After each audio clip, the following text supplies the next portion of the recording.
So today we're going to talk about what the designer's role is actually in the whole design process. So we talk a lot about what the salesperson responsibilities are as far as gathering information from the customer and writing everything down.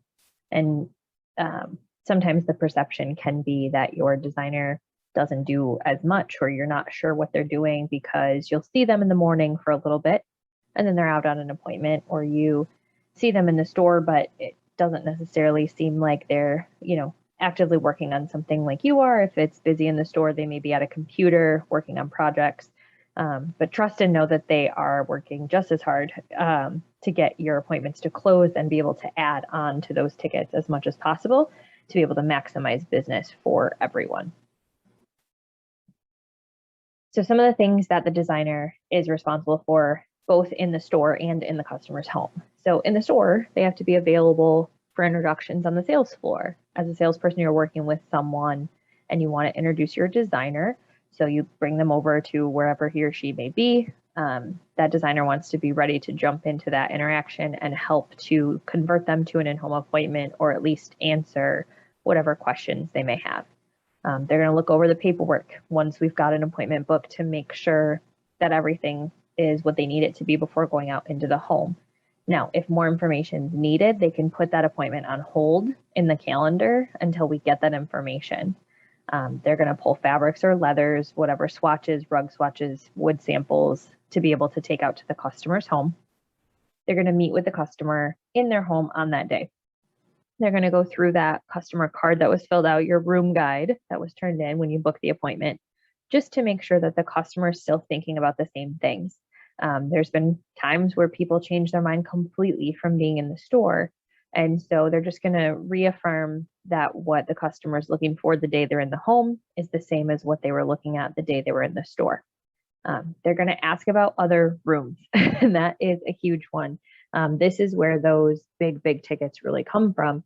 So they're going to ask about the dining room. They're going to ask about bedrooms. They're going to ask about the artwork in the hallway, or a rug in the hallway or entryway.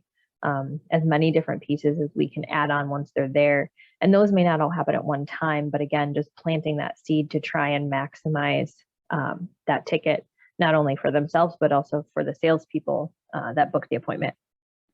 We're going to ask what pieces are staying in the room. As a designer, we want to be cognizant of the fact that people don't want to replace everything in their home. There may be sentimental value. It may be something they just got.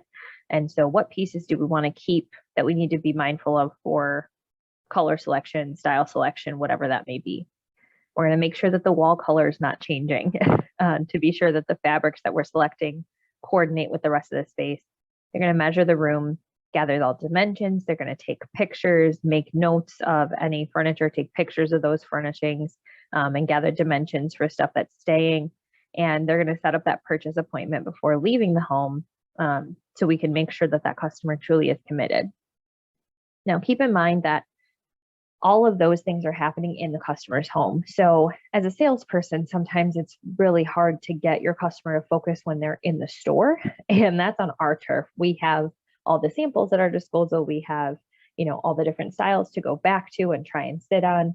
And so one of the reasons that we push very hard to make sure that the style of frame and that the fabrics are so concrete before the customer leaves is that your designer's in the customer's home. They're on the customer's turf.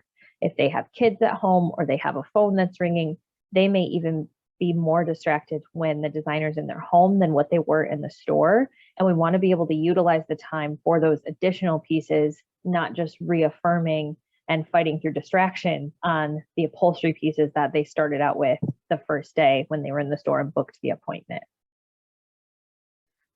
So once the designer gets back to the store, they're going to start the computer work. They're going to create the pictures and files and put it on the Dropbox so it can be accessed. They're going to build that 3D design. They're going to create the design files board that has all the other TLA pieces. Anything that was discussed in the home will get added on then.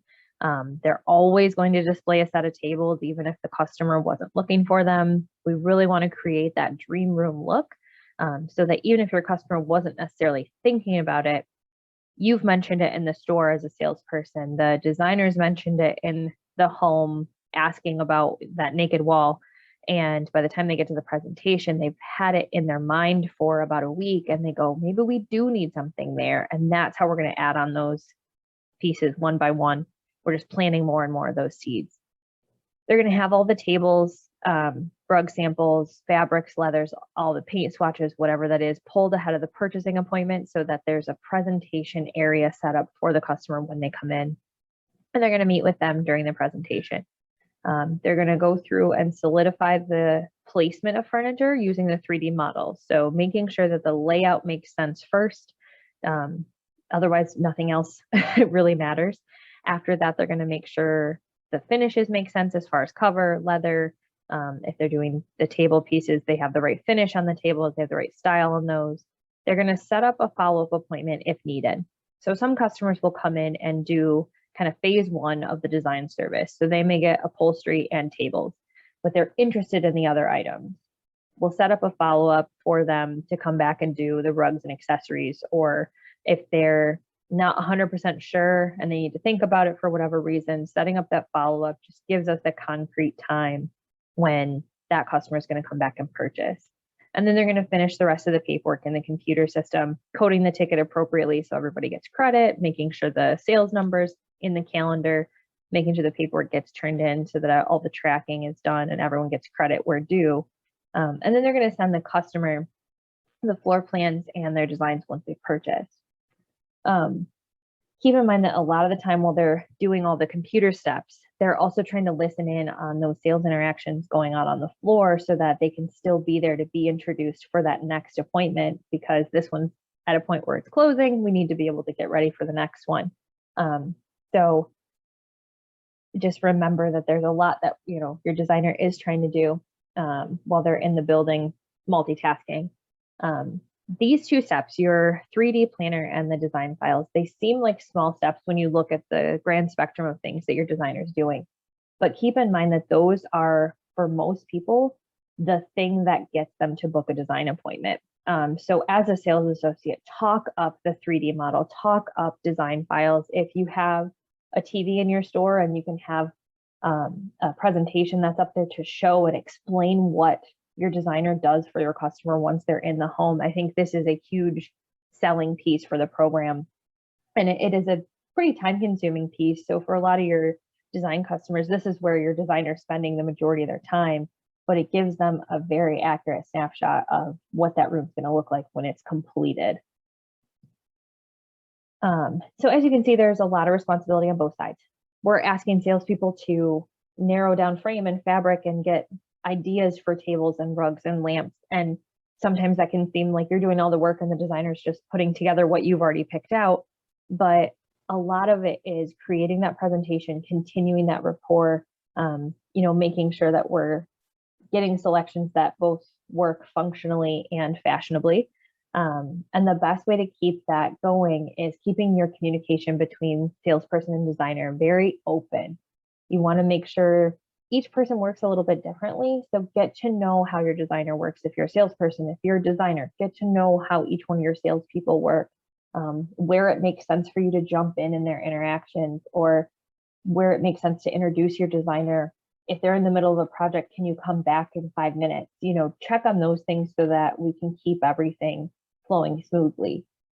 There's a lot going on in the stores right now. And a lot of times when things are that stressful, it's very easy to blame someone if an appointment doesn't close on either side. And what we want to keep forefront of mind is that your design program is really about your customer's experience, because that's the person at the end of the day that's going to recommend their friends, their family members come back to La-Z-Boy and go to see a certain person or a certain designer because they had a great experience. So try and keep that communication open. Any changes that come up, you want to make sure people are aware.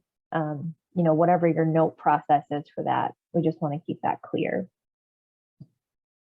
And as always, if there's questions about any of this, you can reach out to either of us. Our email addresses are there.